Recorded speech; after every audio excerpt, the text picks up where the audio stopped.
everybody, it's Kimberly. Welcome back to my channel, and today we have a brand new Friday Q&A for you guys. I'm so excited. If you're new to this channel, every single Friday, we do a Q&A with some of your most asked, most juicy, most tough questions. And today in particular, I have chosen some of the most difficult questions that you guys had to ask. And sometimes I even avoid these ones to put on YouTube because they're very difficult and I don't want to get in any trouble or give you the wrong answer. So they require a little bit more time and a little bit more like delicate answers. And so today I thought I'd take the time to just like get it all out there and answer some of these really tough questions that you guys had to ask. So if you guys want to ask me a question for next week's Q&A, here's how you do it. You go follow me on Instagram right here and leave a comment in a Q&A post. Now I do Q&A posts like once a week, so find the most recent one and leave your comment there. My team and I go through all the questions every single week, and I want to make sure that we don't miss a single one. So if you do have a question, leave it there and hopefully I'll get to it next week. All right guys, let's get started with question number 1. Why would a guy I'm casually seeing make me pay him gas money for him to come and see me? It's a 15-minute drive. Okay, honey, for me, there's a really clear answer to this question, but many of you might be in situations where you have a boyfriend or a girlfriend or someone in your life who asks you for something that might seem a little bit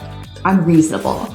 So it could be gas money. They could be asking you to take them out all the time or paying for things regularly. Guys, when I was in my early 20s, I was with a guy who was not the nicest guy. And I remember I was working a ton. I was just like trying to make as much money as I could for school. And we decided to move apartments. And he did more than his share of work and packing towards the move. And he actually wanted me to pay him money for the hours that he spent packing boxes. This moment was one of the moments where I really clued in and I said, wow, that seems really unreasonable. Because when you're in a partnership, you work as a team. And that is really my answer for you, is that if your partner or your boyfriend or someone that you're in any kind of relationship with, it could be a friend, a toxic friend, that shows that they treat the relationship in a very transactional way. And in any relationship, you should have a good flow. There should be give and take. And by no means should one person be giving all the time and the other person be taking, but there are going to be times in every relationship where one person is taking more than giving, and then that shifts a little bit over time and can go in and out. But as long as you love that person and you know that you're willing to do what it takes to help them or to see them and to spend time with them or to help each other get by, there's absolutely nothing wrong with that. So to ask your partner to pay you for gas money to come and visit them is absolutely unacceptable in my opinion, and this is a huge red flag that this person doesn't view the relationship in terms of unconditional love or trust or respect, and won't be willing to give in the future of this relationship. Okay, I hope that answers your question. Let's get on to question 2. Oh my gosh, I feel like this is gonna be really juicy. Here we go. I'm ashamed that I have to work when none of my other friends do.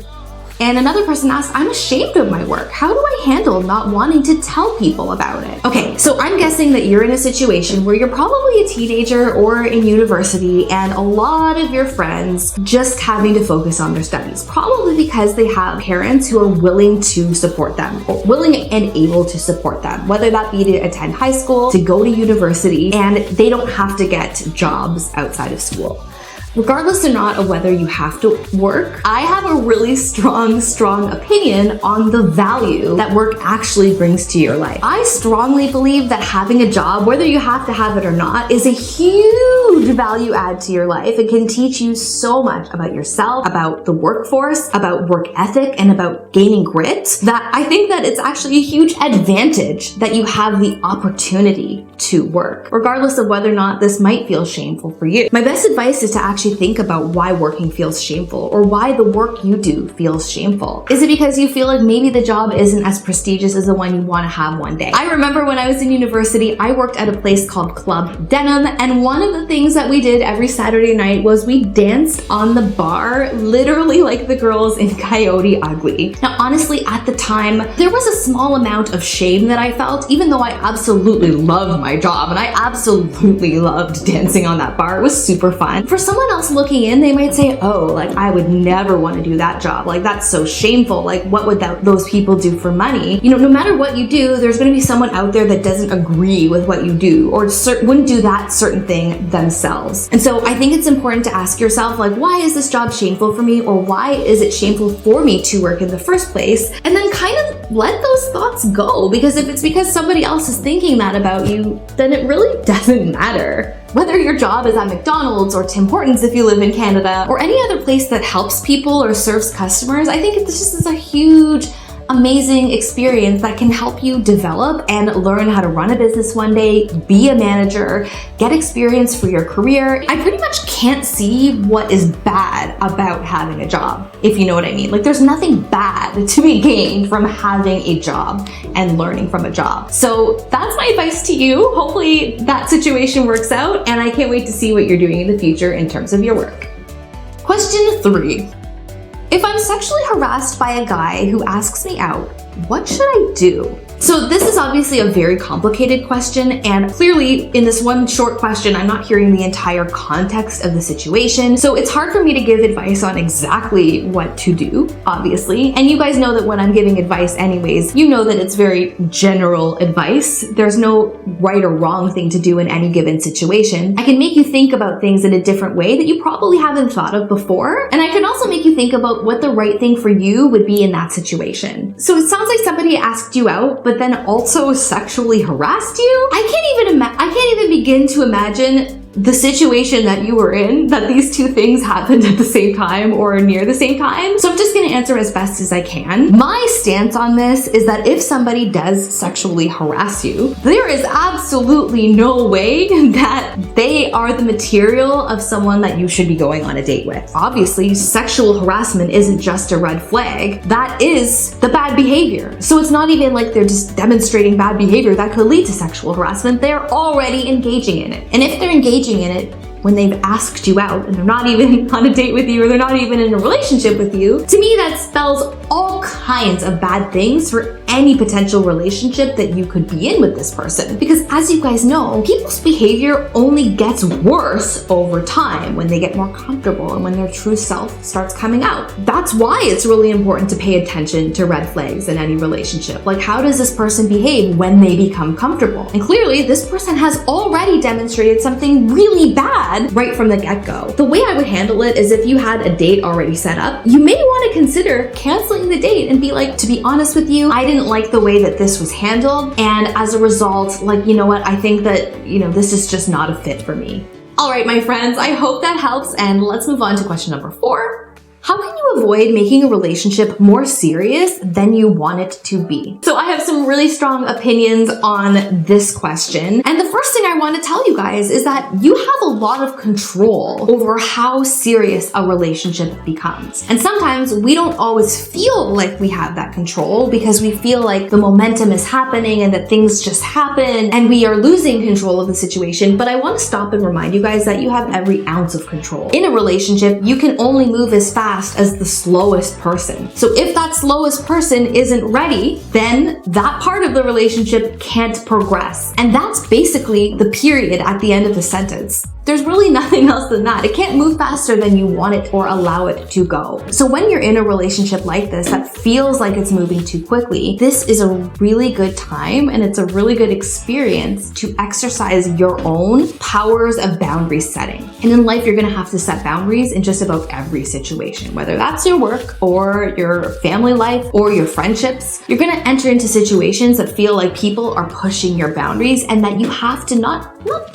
necessarily push back, but that you have to put those walls up and say, you're not coming past this wall of mine. That's final. I want to hang out every single day with you this week. And you're like, hey, that feels like too much for me. That feels like it's getting too serious too fast. The only way to deal with this and exercise your boundaries is to say no, and you're perfectly entitled to do that. So you may just want to say, you know what, I actually only have time to hang out 1 or 2 times this week, and the other times I have to be doing my homework or going to my part-time job or hanging out with the friends I already have. I think that's perfectly acceptable. If someone wants to advance the relationship physically and get more intense physically, but you're not comfortable with that, you can literally say, no, I'm not ready for that yet. That's the end of the story. You don't have to say, I'm sorry, or I hope that's okay for you, or do you still want to be in a relationship with me because of that? It doesn't have to go there. It's just literally a no, I'm not ready for that yet, and you move the conversation on. All right, guys, next question. This one is really tough. I would not want to be in this situation. My best friend and my boyfriend don't get along. What do I do? you are not participating in that conflict. You are not engaging in any bashing. You're not commiserating with them. You're not actively participating in their dislike for this other person in your life. You're just basically being like, oh my gosh, I'm so sorry that's going on. If there's anything I can do to help support you, then I'm here for you. I think that's really important so that you have that solidarity with both parties. And if you're really smooth, you might even be able to help them work through the issues that they have with each other. But if that is not possible, if these two just will not see eye to eye, make sure that your friend knows that you're still there for them, and that just because you have a new relationship, it doesn't mean that they're any less important to you, and that you haven't deprioritized the friendship just because you're in a new relationship. So the question is, what do I do if I want to get my ex back? Or how can I get my ex back? I can't even tell you, so many of you asked this question this week. I don't know what it is about this week, whether it's because the holidays are approaching, people are breaking up, Thanksgiving just happened, and so I guess people are breaking up, and a lot of people want to know how they get their ex back. In order to really take you through this question, I think the first thing that you need to ask yourself is why. Why do you want your ex back? And that might seem really simple, but for a lot of people, it's actually really complicated. Most people, when I talk to them, so whether that's in the therapy sessions that I used to conduct as a therapist, or if it's a friend of mine who wants to get back in a relationship with someone they've recently broke up with, there are a lot of feelings that happen after a breakup, and sometimes it's really hard to figure out if those feelings of wanting to get our ex back are because we actually think that it was a mistake to break up, they are the one for us, or if we are missing them and we feel rejected and we want to have a relationship. I need to also tell you, like, even if you are convinced that you want a relationship with them and you're like, they're the one, like, it's not because I just want a relationship, like, I love them and I want to be in a relationship again. It's really important to think about, like,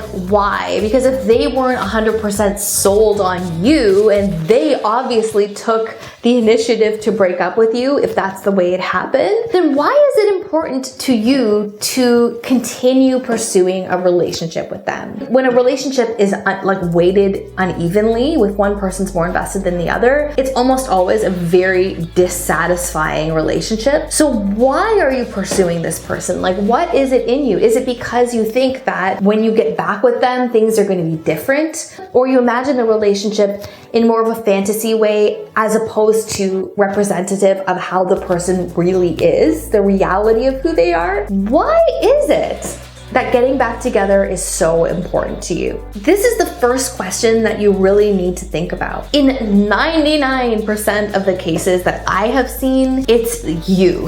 Like, I'm sorry, I'm just being really honest. It is not the other person who's incorrect. Sometimes, in the very rare situation, you will get back together, and I just witnessed two friends of mine that got back together that were university sweethearts. They've gotten married and now they're pregnant with their first baby. They had about a 5 or 6 year gap in there where they weren't together. They had other partners. This happening, honestly, guys, is just like the most rare thing in the world, and I was honestly shocked when it happened. So I think you really have to be mindful of that it's not common at all. So most of the time, it's you that has to deal with the feelings that you have of rejection, because if the other person wasn't invested in the relationship, doesn't want a relationship, it's important for you to accept that a relationship takes two. And if they don't want a relationship, then it's never going to work out, and it never will work out. 99% of the time, it's about you dealing with the feelings that you have and figuring out how to operate in the world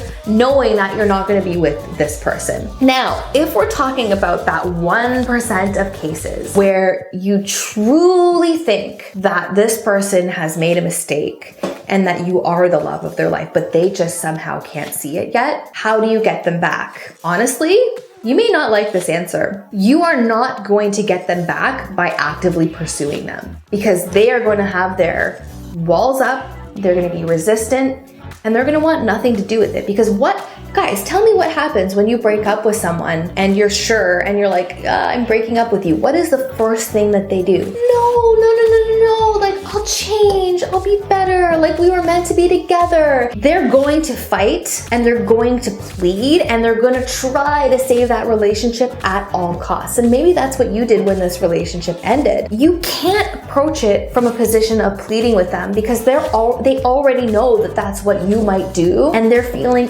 extra resistant because they need to make sure that this relationship ends, because if that's what they wanted, they want to make sure they're following through on it. So you're not ever going to get them back by trying to convince them that they're the one for you or that you're the one for them. The only thing in my experience that actually works is giving it space. Taking some time away where you could be like, you know what?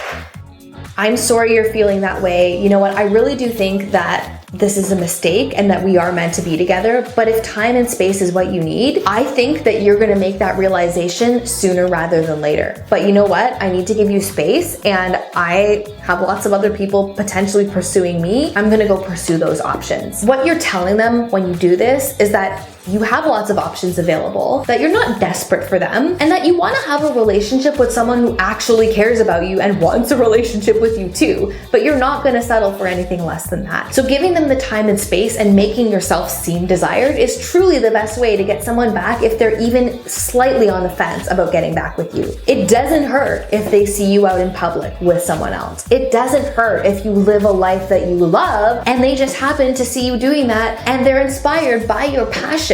Getting their attention in that way has nothing to do with you chasing them. It's only about you saying, I respect myself enough to move on and do the things in my life that I'm passionate about. And whether that means dating new people, trying new things, being my best self, crushing life, that's the way you get them back if it's ever going to happen. Because they need to look at you and say, wow, I'm really missing out on something amazing. But that thought can't come from you.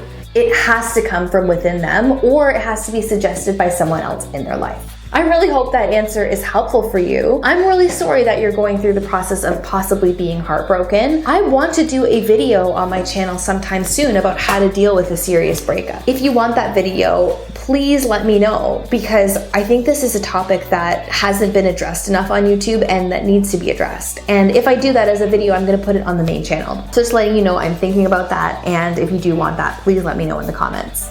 I hope that helps you with that situation, and that brings us to the end of today's Q&A, guys. Don't forget, if you want to ask a question, you can ask it on Instagram right here just by clicking the link above. And I've been doing a new series over on Instagram that's exclusive to Instagram about a day in my life as a female CEO in the business that I run called KMA Therapy, and you guys are really loving that over on Instagram. So if you want to see a little bit more like a day in the life of my life, you're gonna see me in like my most honest, natural, behind the scenes state over there, and it's a lot of fun. So come visit me over there. Don't forget to join me right now. I'm gonna meet you guys right now over in the membership section, and I'm gonna get started answering some of the most juicy questions that I got asked this week, and that's a very special section. So come over, say hi, join, and I can't wait to see my love bugs over there. Have a great week, guys, and I'll see you next time for another video all about relationships. Bye.